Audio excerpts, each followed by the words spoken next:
tolong bujuk saya supaya sholat. Puasa saya lakukan, semua saya lakukan kecuali sholat.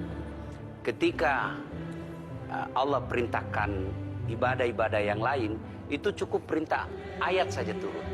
Allah perintah haji, ayat saja turun. Allah perintah puasa, ayat saja turun. Allah perintah bayar zakat, ayat saja turun. Tapi ketika Allah perintah sholat, tidak boleh ayat turun. Nabi dijemput oleh 2 malaikat, kemudian diajak naik, ketemu dengan Allah untuk menerima perintah ini. Kenapa? Karena perintah ini sangat penting. Mas, saya boleh dagang, bayar zakat sambil nyanyi. Saya boleh haji sambil nyanyi. Tawaf, labbaik Allahumma labbaik, labbaik la syarika laka labbaik. Boleh. Ya, saya bayar zakat boleh sambil nyanyi. Begadang jangan begadang. Kenapa? Sholat tak boleh.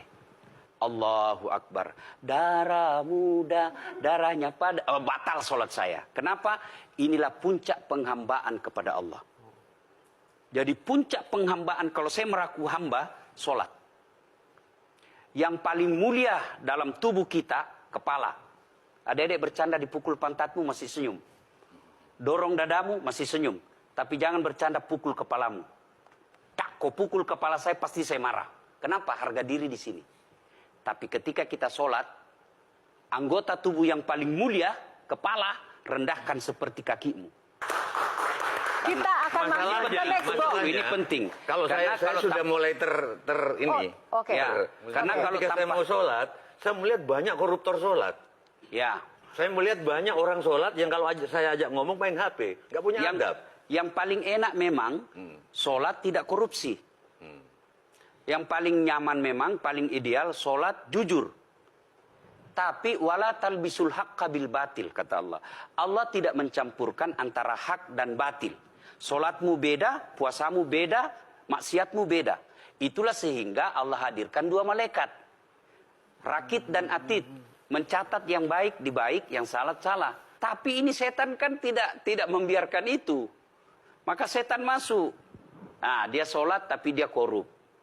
Tapi Allah Maha Adil. Maka ditimbanglah nanti. Mana yang lebih banyak, kebaikanmu atau keburukanmu.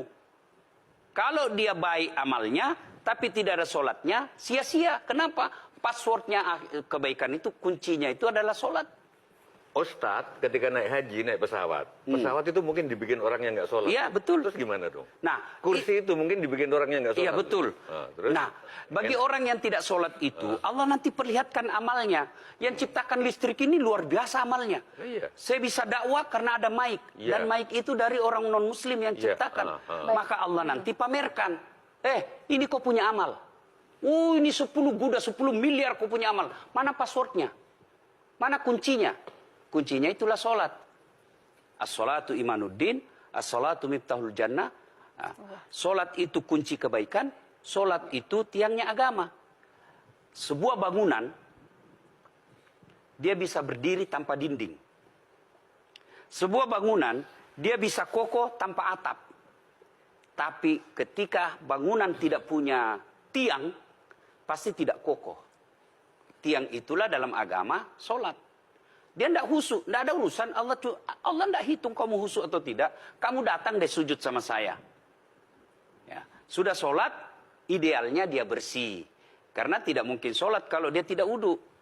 Tapi kok ada orang sholat tapi jorok. Buang sampah sembarangan.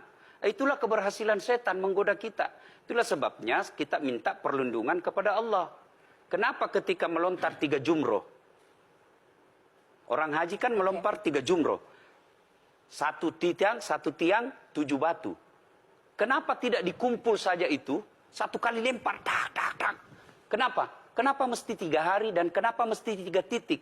Itu pesan moralnya, melawan setan itu perlu napas panjang. Dengar azan, jangan pikir setan, dia tebar itu. Tidak usah kau sholat, nanti kau tua. Anggaplah pergi sholat, setan menyerah, tidak. Buru-buru kamu, buru-buru. Akhirnya apa? Wudhu tidak sempurna. Anggaplah Anda wudhu dengan sempurna. Setan menyerah, tidak. Masuk masjid. Tidak usah sholat sunnah. Tidak usah sholat sunnah. Prinsipnya setan, kalau dia tidak bisa dikalah, jangan untung. Nah, gimana Mbak Teja? Udah teriak.